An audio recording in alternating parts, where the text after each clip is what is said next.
Hello ಎಲ್ರಿಗೂ. ಇವತ್ತಿನ recipe ಬಂದ್ಬಿಟ್ಟು ಚಿಕನ್ ಮಲಾಯಿ ಕುಲ್ಫಿ. ಇದನ್ನು ಹೇಗೆ ಮಾಡೋದಂತ ನೋಡೋಣ. ಮೊದಲನೇದಾಗಿ 1 ಚಮಚ ಬಟರ್ ಹಾಕ್ಕೊಳ್ಳಿ. ಅದರ ಜೊತೆ 1 ಚಮಚ ಎಣ್ಣೆಯನ್ನು ಸೇರಿಸ್ಕೊಳ್ಳಿ. ಈಗ ಇದಕ್ಕೆ ಸಣ್ಣಗೆ ಹೆಚ್ಚಿರೋ ಶುಂಠಿ ಬೆಳ್ಳುಳ್ಳಿಯನ್ನು ಹಾಕ್ಕೊಳ್ಳಿ. ಹಾಕಿ 1 ನಿಮಿಷಗಳ ಕಾಲ ಚೆನ್ನಾಗಿ ಅದನ್ನು ಫ್ರೈ ಮಾಡಿ ಘಮ್ಮಂತ ಪರಿಮಳ ಬರೋವರೆಗೂ ಫ್ರೈ ಮಾಡ್ಕೊಳ್ಳಿ. ಇದಾದ ನಂತರ ಇಲ್ಲಿ 1 ಕಪ್ನಷ್ಟು ಬೇಯಿಸಿ ಶ್ರೆಡ್ ಮಾಡಿರುವಂತಹ ಚಿಕನ್ ಇಲ್ಲಿ ತಗೊಂಡಿದ್ದೇನೆ. ಇದು ಬೇಯಿಸುವಾಗ 1 ಚಮಚ ಶುಂಠಿ ಬೆಳ್ಳುಳ್ಳಿ ಪೇಸ್ಟ್, ಉಪ್ಪು ಮತ್ತು ಕರಿಮೆಣಸಿನ ಹುಡಿಯನ್ನು ಹಾಕ್ಕೊಳ್ಳಿ. ಬೇಯಿಸಿ ಶ್ರೆಡ್ ಮಾಡಿರುವಂತಹ ಚಿಕನ್ ಇದನ್ನು ಹಾಕಿಬಿಟ್ಟು 1 ನಿಮಿಷಗಳ ಕಾಲ ಚೆನ್ನಾಗಿ ಈ ಥರ ಫ್ರೈ ಮಾಡ್ಕೊಳ್ಳಿ.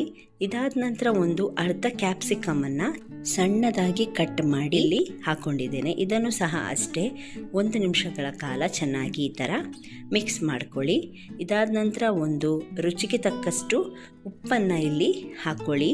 ಚಿಕನಲ್ಲಿ ಸಹ ಉಪ್ಪಿದೆ, ನೋಡಿಬಿಟ್ಟು ಹಾಕ್ಕೊಳ್ಳಿ. ಸ್ವಲ್ಪ ಕರಿಮೆಣಸಿನ ಹುಡಿಯನ್ನು ಹಾಕ್ಕೊಂಡಿದ್ದೇನೆ, 1 ಚಮಚದಷ್ಟು. ಖಾರ ಜಾಸ್ತಿ ಬೇಕು ಅಂದರೆ ಜಾಸ್ತಿನೂ ಹಾಕ್ಕೋಬೋದು. ಅರ್ಧ ಚಮಚದಷ್ಟು ಇಲ್ಲಿ ಮೆಣಸಿನ ಹುಡಿಯನ್ನು ಹಾಕ್ಕೊಂಡಿದ್ದೇನೆ. ಇದು ಅಷ್ಟೇ, ಜಾಸ್ತಿ ಬೇಕಂದರೆ ಜಾಸ್ತಿ ಹಾಕ್ಕೋಬೋದು. ಅರ್ಧ ಚಮಚದಷ್ಟು ಗರಂ ಮಸಾಲೆ ಹುಡಿಯನ್ನು ಹಾಕಿಬಿಟ್ಟು ಚೆನ್ನಾಗಿ ಮಿಕ್ಸ್ ಮಾಡಿ. ಆ ಮಸಾಲೆ ಹುಡಿಯೆಲ್ಲ ಚೆನ್ನಾಗಿ ಚಿಕನ್ ಜೊತೆ ಮಿಕ್ಸ್ ಆಗಲಿ. ಅದಾದ ನಂತರ ಅರ್ಧ ಕಪ್ನಷ್ಟು ಕ್ಯಾರೆಟನ್ನು ಇಲ್ಲಿ ಹಾಕಿ. ಅದಾದ ನಂತರ ಅರ್ಧ ಕಪ್ನಷ್ಟು ಕ್ಯಾಬೇಜನ್ನು ಸಹ ಇಲ್ಲಿ ಹಾಕ್ಕೊಂಡು ಚೆನ್ನಾಗಿ ಮಿಕ್ಸ್ ಮಾಡಿ. ಎಲ್ಲ ಮಸಾಲೆನೂ ಚೆನ್ನಾಗಿ ಮಿಕ್ಸ್ ಆಗಲಿ. ಇದಾದ ನಂತರ ಇಲ್ಲಿ ಅರ್ಧ ಕಪ್ನಷ್ಟು ಫ್ರೆಶ್ ಕ್ರೀಮನ್ನು ಹಾಕ್ಕೊಂಡಿದ್ದೇನೆ. ಮಲಾಯಿ ಕುಲ್ಫಿ ಅಂದಮೇಲೆ ಚಿಕನ್ ಕುಲ್ಫಿ ಅಂದಮೇಲೆ ಫ್ರೆಶ್ ಕ್ರೀಮ್ ಬೇಕೇ ಬೇಕು. ಅದಾದ ನಂತರ 2 ಚಮಚದಷ್ಟು ಸ್ಲೈಸ್ ಚೀಸ್ ಬರುತ್ತಲ್ಲ, ಅದೇ ಇಲ್ಲಿ ಹಾಕ್ಕೊಂಡಿದ್ದೇನೆ ಕಟ್ ಮಾಡಿಬಿಟ್ಟು. ಇದೆರಡು ಹಾಕಿದ್ರೇ ಚೆನ್ನಾಗಿ ಬರುತ್ತೆ ಟೇಸ್ಟು. ಈಗ ಇದನ್ನು ಚೆನ್ನಾಗಿ ಮಿಕ್ಸ್ ಮಾಡ್ಕೊಳ್ಳಿ. ಆ ಚೀಸೆಲ್ಲ ಮೆಲ್ಟ್ ಆಗಲಿ. ಅದಾದ ನಂತರ ಆ ಫ್ರೆಶ್ ಕ್ರೀಮು ಚೀಸೆಲ್ಲ ಮಸಾಲೆ ಜೊತೆ ಚೆನ್ನಾಗಿ ಬೆರೆಯುತ್ತೆ. ಅದಾದ ನಂತರ ಈ ಥರ ತಳ ಬಿಡುತ್ತೆ. ಅದಾದಮೇಲೆ ನೀವು ಗ್ಯಾಸನ್ನು ಆಫ್ ಮಾಡಿ ಒಂದು ಮಿಕ್ಸಿಂಗ್ ಬೌಲಲ್ಲಿ ಅದನ್ನು ಹಾಕಿ ತಣ್ಣಗಾಗಲಿ. ಅದು ಕಂಪ್ಲೀಟಾಗಿ ತಣ್ಣಗಾದ ಮೇಲೆ 250 ಗ್ರಾಮ್ ಅಂದರೆ 3 ಪೊಟ್ಯಾಟೋನ ಇಲ್ಲಿ ಬೇಯಿಸಿ ಹಾಕ್ಕೊಂಡಿದ್ದೇನೆ. ಬೇಯಿಸಿ ಸ್ಮ್ಯಾಶ್ ಮಾಡಿರುವಂತಹ 3 ಆಲೂಗಡ್ಡೆಯನ್ನು ಇಲ್ಲಿ ಹಾಕ್ಕೊಂಡಿದ್ದೇನೆ. ಇದಾದ ನಂತರ 2 ಹಸಿಮೆಣಸಿನಕಾಯನ್ನು ಸಣ್ಣಗೆ ಹೆಚ್ಚಿಬಿಟ್ಟು ಹಾಕ್ಕೊಳ್ಳಿ. ಜಾಸ್ತಿ ಬೇಕಿದ್ರೆ ಜಾಸ್ತಿನೂ ಹಾಕ್ಕೋಬೋದು. ಅದಾದ ನಂತರ ಕೊತ್ತಂಬರಿ ಸೊಪ್ಪನ್ನು ಹಾಕ್ಕೊಳ್ಳಿ. ಎಷ್ಟು ಬೇಕೋ ಅಷ್ಟು ಹಾಕ್ಕೊಳ್ಳಿ, ಜಾಸ್ತಿನೂ ಹಾಕ್ಕೋಬೋದು. ಅದಾದ ನಂತರ ಈಗ ಚೆನ್ನಾಗಿ ಮಿಕ್ಸ್ ಮಾಡಿ. ಅದೆಲ್ಲವನ್ನು ಮಿಕ್ಸ್ ಮಾಡಿ ಆದಮೇಲೆ ಸ್ವಲ್ಪ ಮಸಾಲೆಯನ್ನು ತೆಗೆದ್ಬಿಟ್ಟು ಕೈಗೆ ಸ್ವಲ್ಪ ಎಣ್ಣೆ ಸವರಿ ತೆಗೀರಿ. ಇದಾದ ನಂತರ ಈ ಥರ ಮಾಡಿ ಕುಲ್ಫಿ ಸ್ಟಿಕ್ ಇರುತ್ತಲ್ಲ, ಆ ಕುಲ್ಫಿ ಸ್ಟಿಕ್ಕಿಗೆ ಆ ಮಸಾಲೆಯನ್ನು ಹೀಗೆ ಕೋಟ್ ಮಾಡಿ ಕವರ್ ಮಾಡಿ ಈ ಥರ ಕುಲ್ಫಿ ಥರ ಮಾಡಿಟ್ಕೊಳ್ಳಿ. ಎಲ್ಲವನ್ನು ಅದೇ ಥರ ಮಾಡಿಟ್ಕೊಳ್ಳಿ. ಈಗ 1 ಮೊಟ್ಟೆಯನ್ನು ಹಾಕಿದ್ದೇನೆ ಇಲ್ಲಿ. 1/4 ಚಮಚದಷ್ಟು ಚಿಲ್ಲಿ ಪೌಡರ್, ಸ್ವಲ್ಪ ಉಪ್ಪನ್ನು ಹಾಕಿ. ಅದಾದ ನಂತರ 1/4 ಕಪ್ನಷ್ಟು ಮೈದಾ ಹಿಟ್ಟನ್ನು ಇಲ್ಲಿ ಹಾಕ್ಕೊಂಡಿದ್ದೇನೆ. ಎಷ್ಟು ಬೇಕು ಅಷ್ಟು ನೀರನ್ನು ಹಾಕಿ ಚೆನ್ನಾಗಿ ಮಿಕ್ಸ್ ಮಾಡ್ಕೊಳ್ಳಿ. ಇದು ತುಂಬ ದಪ್ಪನೂ ಆಗಬಾರ್ದು, ತೆಳುವೂ ಆಗಬಾರ್ದು. ಆ ಥರ ಸ್ಲರ್ರಿಯನ್ನು ರೆಡಿ ಮಾಡಿ. ಏನಾಗೋದಿಲ್ಲ ಸ್ವಲ್ಪ ತೆಳುವಾದರೂ ಮೀಡಿಯಮ್ ಇದ್ದರೆ ಒಳ್ಳೆಯದು. ಈ ಥರ ಮಾಡಿಬಿಟ್ಟು ನಿಮ್ಮ ಕುಲ್ಫಿ ನೀವು ರೆಡಿ ಮಾಡಿಟ್ಟಿದ್ದೀರಲ್ಲ ಅದನ್ನು ಅದರಲ್ಲಿ ಡಿಪ್ ಮಾಡಿ ಬ್ರೆಡ್ ಕ್ರಮ್ಸಲ್ಲಿ ಕೋಟ್ ಮಾಡಿ. ಬ್ರೆಡ್ ಕ್ರಮ್ಸ್ ಮನೆಯಲ್ಲೇ ಮಾಡ್ಬೋದು. 2-3 ಬ್ರೆಡ್ಡನ್ನು ಮಿಕ್ಸಿಯಲ್ಲಿ ಹಾಕಿ ಪುಡಿ ಮಾಡಿದರೆ ಬ್ರೆಡ್ ಕ್ರಮ್ಸ್ ರೆಡಿ ಆಗುತ್ತೆ. ಈ ಥರ ಮಾಡಿ ಎಲ್ಲವನ್ನು ಮಾಡಿಟ್ಟು ಡೀಪ್ ಫ್ರೈ ಮಾಡಿ. ಸ್ವಲ್ಪ ಫ್ಲೇಮ್ ಹೈಯಲ್ಲೇ ಇರಲಿ, ಜಾಸ್ತಿನೇ ಇರಲಿ ಫ್ಲೇಮು. ಅಂದರೆ ಚೀಸೆಲ್ಲ ಹಾಕಿರೋದ್ರಿಂದ ನೀವು ಮೀಡಿಯಮಲ್ಲಿ ಫ್ರೈ ಮಾಡೋದಾದರೆ ಸ್ವಲ್ಪ ಮೆಲ್ಟ್ ಆಗೋ ಚಾನ್ಸಸ್ ಇರುತ್ತೆ. ಫಸ್ಟಿಗೆ ಹೈ ಫ್ಲೇಮಲ್ಲಿಡಿ, ಮತ್ತೆ ಬೇಕಿದ್ದರೆ ಸ್ವಲ್ಪ ಮೀಡಿಯಮ್ ಮಾಡ್ಕೊಳ್ಬೋದು. ಹೀಗೆ ಆಚೆ ಈಚೆ 2 ಸೈಡು ಚೆನ್ನಾಗಿ ಫ್ರೈ ಮಾಡಿ ತೆಗೀರಿ. ಇಷ್ಟೇ, ತುಂಬಾ ಟೇಸ್ಟಿ ಆಗುತ್ತೆ. ಇದನ್ನು ಟ್ರೈ ಮಾಡಿ ಹೇಗಾಗಿದೆ ಅಂತ ಕಮೆಂಟ್ ಸೆಕ್ಷನಲ್ಲಿ ತಿಳಿಸಿ. ಮುಂದಿನ ರೆಸಿಪಿ ಬಂದುಬಿಟ್ಟು ಚಿಕನ್ ಆಲೂ ಬೋಂಡಾ. ತುಂಬಾ ಸಿಂಪಲಾಗಿ ಟೇಸ್ಟಿಯಾಗಿ ಮಾಡ್ಬೋದು. ಮೊದಲಿಗೆ ಒಂದು ಬಾಣಲೆಯಲ್ಲಿ ಎಣ್ಣೆಯನ್ನು ಹಾಕಿ ಅದಾದಮೇಲೆ 1 ಈರುಳ್ಳಿಯನ್ನು ಹಾಕಿಬಿಟ್ಟು ಚೆನ್ನಾಗಿ ಫ್ರೈ ಮಾಡಿ. ಇಲ್ಲಿ 1 ಚಮಚದಷ್ಟು ಹಸಿಮೆಣಸಿನ ಪೇಸ್ಟನ್ನು ಹಾಕಿದ್ದೇನೆ. ರುಚಿಗೆ ಬೇಕಾದಷ್ಟು ಉಪ್ಪನ್ನು ಹಾಕ್ಕೊಳ್ಳಿ. ಅದಾದ ನಂತರ 1 ಚಮಚದಷ್ಟು ಶುಂಠಿ ಬೆಳ್ಳುಳ್ಳಿ ಪೇಸ್ಟನ್ನು ಹಾಕಿ ಚೆನ್ನಾಗಿ ಮಿಕ್ಸ್ ಮಾಡ್ಕೊಳ್ಳಿ. ಈಗ 1 ಚಮಚದಷ್ಟು ಮೆಣಸಿನ ಹುಡಿ, ಅರ್ಧ ಚಮಚದಷ್ಟು ಕೊತ್ತಂಬರಿ ಹುಡಿ, ಅರ್ಧ ಚಮಚದಷ್ಟು ಗರಂ ಮಸಾಲೆ ಹುಡಿ, ಇದಿಷ್ಟನ್ನು ಹಾಕಿ ಚೆನ್ನಾಗಿ ಮಿಕ್ಸ್ ಮಾಡ್ಕೊಳ್ಳಿ. ಅದಾದ ನಂತರ 1 ಕಪ್ನಷ್ಟು ಬೇಯಿಸಿ ಶೆಡ್ ಮಾಡಿರುವಂತಹ ಚಿಕನನ್ನು ಹಾಕ್ಕೊಂಡಿದ್ದೇನೆ. ಇಷ್ಟು ಹಾಕಿ ಚೆನ್ನಾಗಿ ಮಿಕ್ಸ್ ಮಾಡಿಬಿಟ್ಟು ಅದನ್ನು ಗ್ಯಾಸನ್ನು ಆಫ್ ಮಾಡಿ ಇದನ್ನು ಒಂದು ಬೌಲಿಗೆ ಟ್ರಾನ್ಸ್ಫರ್ ಮಾಡಿ 3 ಸಣ್ಣ ಬಟಾಟೆ ಅಂದರೆ ಆಲೂಗಡ್ಡೆಯನ್ನು ಮ್ಯಾಶ್ ಮಾಡಿ ಇಲ್ಲಿ ಹಾಕ್ಕೊಳ್ಳಿ. ಅದಾದ ನಂತರ ಕೊತ್ತಂಬರಿ ಸೊಪ್ಪನ್ನು ಹಾಕಿ ಮಿಕ್ಸ್ ಮಾಡಿ. ಇಷ್ಟೇ. ಮತ್ತು ಉಂಡೆ ಮಾಡಿ ಈ ಥರ ಬಾಲ್ ಶೇಪಲ್ಲಿ ಮಾಡಿಬಿಟ್ಟು ಈಗ ಕಡಲೆ ಹಿಟ್ಟು ಹಾಕಿ ನಿಮಗೆ ಎಷ್ಟು ಬೇಕು, ನೀವು ಎಷ್ಟು ಮಸಾಲೆ ಮಾಡಿರ್ತೀರ ಒಂದು ಅಂದಾಜಲ್ಲಿ ಹಾಕಿ 1-2 ಚಮಚದಷ್ಟು ಅದಕ್ಕೆ ಕಾರ್ನ್ಫ್ಲೋರ್ ಹಾಕಿ ಸ್ವಲ್ಪ ಕ್ರಿಸ್ಪಿ ಆಗುತ್ತೆ ಅಂತಷ್ಟೇ. ರುಚಿಗೆ ತಕ್ಕಷ್ಟು ಉಪ್ಪನ್ನು ಹಾಕಿ ನೀರನ್ನು ಸೇರಿಸ್ಬಿಟ್ಟು ಚೆನ್ನಾಗಿ ಮಿಕ್ಸ್ ಮಾಡಿ. ತಿಕ್ಕಾಗಿರಬೇಕು ಬ್ಯಾಟರ್, ಅಂದರೆ ಸ್ವಲ್ಪ ದಪ್ಪನೇ ಇರಲಿ, ತೆಳು ಬೇಡ. ಈಗ ನೀವು ಮಾಡಿಟ್ಟಿರೋ ಆ ಬೋಂಡಾನ ಇದಕ್ಕೆ ಡಿಪ್ ಮಾಡಿ ಡೀಪ್ ಫ್ರೈ ಮಾಡಿ. ತುಂಬಾ ಟೇಸ್ಟಿಯಾಗುತ್ತೆ. ನಾರ್ಮಲಾಗಿ ನೀವು ಆಲೂ ಬೋಂಡ ತಿಂದಿರ್ತೀರ, ಇದು ಅದೇ ರೀತಿ, ಬಟ್ ಚಿಕನದ್ದು ಟೇಸ್ಟ್ ಸ್ವಲ್ಪ ಹೆಚ್ಚಿರುತ್ತೆ ಅಷ್ಟೇ.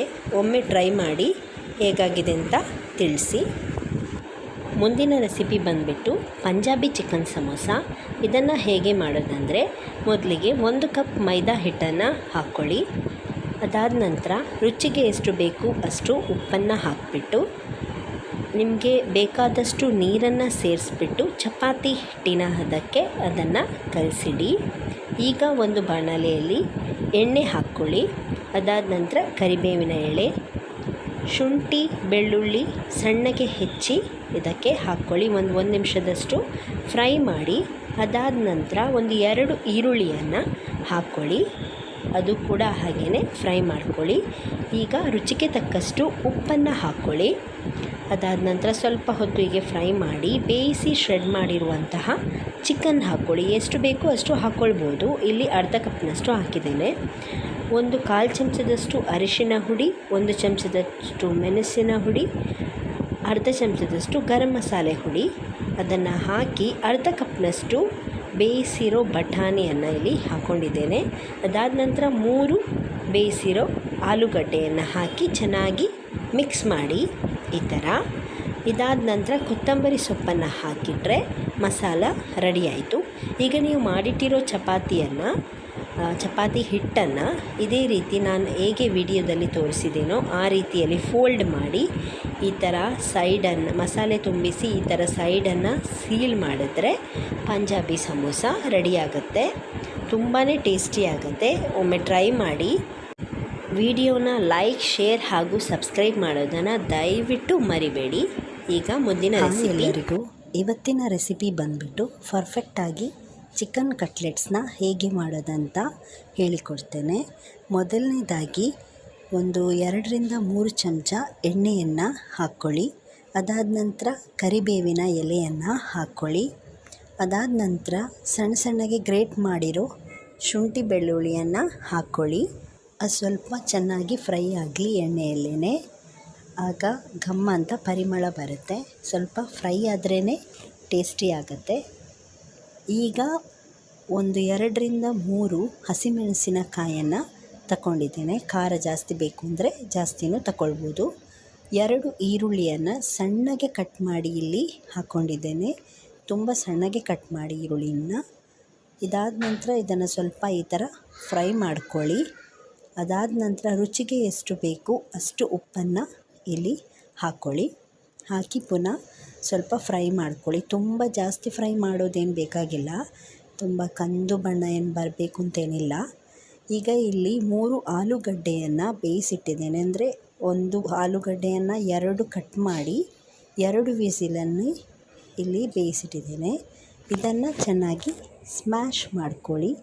ಈ ರೀತಿಯಾಗಿ ಸ್ಮ್ಯಾಶ್ ಮಾಡಿ ಮೊದಲೇ ಇಟ್ಬಿಡಿ. ಇದಾದ ನಂತರ 1 ಕಪ್ ಬೇಯಿಸಿ ಶೆಡ್ ಮಾಡಿರುವಂತಹ ಚಿಕನ್ ಇದು.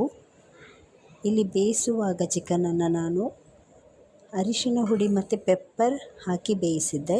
ಅದನ್ನು ಮಿಕ್ಸಿಯಲ್ಲಿ ಗ್ರೈಂಡ್ ಮಾಡಿ ಇಲ್ಲಿ ಹಾಕ್ಕೊಂಡಿದ್ದೇನೆ. ಹೀಗೆ ಚೆನ್ನಾಗಿ ಈರುಳ್ಳಿ ಜೊತೆ ಮಿಕ್ಸ್ ಮಾಡ್ಕೊಳ್ಳಿ. ಇದಾದ ನಂತರ ಇಲ್ಲಿ ಒಂದು 1/4 ಚಮಚದಷ್ಟು ಅರಿಶಿನ ಹುಡಿ, ಅರ್ಧ ಚಮಚದಷ್ಟು ಗರಂ ಮಸಾಲೆ ಹುಡಿ ಹಾಗೂ 1 ಚಮಚದಷ್ಟು ಮೆಣಸಿನ ಹುಡಿಯನ್ನು ಇಲ್ಲಿ ಹಾಕ್ಕೊಂಡಿದ್ದೇನೆ. ಇದೆಲ್ಲವನ್ನು ಚೆನ್ನಾಗಿ ಮಿಕ್ಸ್ ಮಾಡ್ಕೊಳ್ಳಿ. ಆ ಚಿಕನಲ್ಲಿ ಎಲ್ಲನೂ ಚೆನ್ನಾಗಿ ಮಿಕ್ಸ್ ಆಗಲಿ. ಇದಾದ ನಂತರ 3 ಬೇಯಿಸಿರೋ ಆಲೂಗಡ್ಡೆಯನ್ನು ಇಲ್ಲಿ ಸ್ಮ್ಯಾಶ್ ಮಾಡಿಟ್ಟಿರೋ ಆಲೂಗಡ್ಡೆಯನ್ನು ಹಾಕ್ಕೊಂಡಿದ್ದೇನೆ. ಇದನ್ನು ಕೂಡ ಚೆನ್ನಾಗಿ ಮಿಕ್ಸ್ ಮಾಡ್ಕೊಳ್ಳಿ. ಈ ರೀತಿಯಾಗಿ ಕೊತ್ತಂಬರಿ ಸೊಪ್ಪು ಇದ್ದರೆ ಅದನ್ನು ಸಹ ಹಾಕ್ಕೊಂಡು ಹೀಗೆ ಚೆನ್ನಾಗಿ ಮಿಕ್ಸ್ ಮಾಡ್ಕೊಳ್ಳಿ. ದಯವಿಟ್ಟು ವಿಡಿಯೋನ ಲೈಕ್ ಮಾಡೋದಂತೂ ಮರಿಬೇಡಿ. ಅದಾದ ನಂತರ ನೋಡಿ, ಇಲ್ಲಿ ಚೆನ್ನಾಗೀಗ ಮಿಕ್ಸ್ ಆಗಿದೆ. ಇದನ್ನು ಸ್ವಲ್ಪ ತಣ್ಣಗಾಗಲು ಬಿಡಿ. ಒಂದು ಮೊಟ್ಟೆಯನ್ನು ತಗೊಂಡಿದ್ದೇನೆ ಇಲ್ಲಿ. ಇದಕ್ಕೆ ಸ್ವಲ್ಪ ಉಪ್ಪು ಮತ್ತು ಸ್ವಲ್ಪ ಕರಿಮೆಣಸಿನ ಹುಡಿಯನ್ನು ಹಾಕಿ ಅದನ್ನು ಹಾಕಿಬಿಟ್ಟು ಚೆನ್ನಾಗಿ ಮಿಕ್ಸ್ ಮಾಡ್ಕೊಳ್ಳಿ ಈ ಥರ. ಇದಾದ ನಂತರ ಇಲ್ಲಿ ಬ್ರೆಡ್ ಕ್ರಮ್ಸನ್ನು ತಗೊಂಡಿದ್ದೇನೆ. ಒಂದು 4 ಬ್ರೆಡ್ಡನ್ನು ಮಿಕ್ಸಿಯಲ್ಲಿ ಪೌಡರ್ ಮಾಡಿದರೆ ಬ್ರೆಡ್ ಕ್ರಮ್ಸ್ ರೆಡಿ ಆಗುತ್ತೆ. ಈಗ ನೀವು ಮಿಕ್ಸ್ ಮಾಡಿಟ್ಟಿರೋ ಆಲೂಗಡ್ಡೆ ಮಸಾಲೆ ಇದೆಯಲ್ಲ, ಅದನ್ನು ಮೊಟ್ಟೆಯಲ್ಲಿ ಡಿಪ್ ಮಾಡ್ಕೊಳ್ಳಿ. ಅದಾದ ನಂತರ ಬ್ರೆಡ್ಡಲ್ಲಿ ಚೆನ್ನಾಗಿ ಕೋಟ್ ಮಾಡಿ. ಬ್ರೆಡ್ ಬದಲು ರವಾನೂ ಆಗುತ್ತೆ, ರವಾನೂ ತಗೊಂಡ್ರೂ ಆಗುತ್ತೆ. ಇಲ್ಲಿ ಇದನ್ನು ಚೆನ್ನಾಗಿ ಮಿಕ್ಸ್ ಮಾಡಿ ಎಲ್ಲನೂ ಇದೇ ರೀತಿ ಮಿಕ್ಸ್ ಮಾಡಿಟ್ಟಿರಿ, ಕೋಟ್ ಮಾಡಿಟ್ಟಿರಿ. ಇದಾದ ನಂತರ ಇದನ್ನು ಸ್ವಲ್ಪ ಎಣ್ಣೆಯಲ್ಲಿ ಶಾಲೋ ಫ್ರೈ ಮಾಡಿ. ಡೀಪ್ ಫ್ರೈ ಮಾಡಬೇಕು ಅಂತೇನಿಲ್ಲ, ಶಾಲೋ ಫ್ರೈ ಮಾಡಿ. ಒಂದು ಸೈಡ್ ಆದಮೇಲೆ ಮತ್ತೊಂದು ಸೈಡ್ ಕೂಡ ಅದೇ ರೀತಿ ಫ್ರೈ ಮಾಡಿ. ರುಚಿಯಾಗಿರೋ ಪರ್ಫೆಕ್ಟ್ ಆಗಿರೋ ಕಟ್ಲೆಟ್ಸ್ ರೆಡಿ ಆಗುತ್ತೆ. ವಿಡಿಯೋ ಇಷ್ಟ ಆದರೆ ದಯವಿಟ್ಟು ಲೈಕ್, ಶೇರ್ ಹಾಗೂ ಸಬ್ಸ್ಕ್ರೈಬ್ ಮಾಡೋದನ್ನು ಮರಿಬೇಡಿ. ಇನ್ನೊಂದು ವಿಡಿಯೋದಲ್ಲಿ ಸಿಗ್ತೀನಿ. ಧನ್ಯವಾದಗಳು.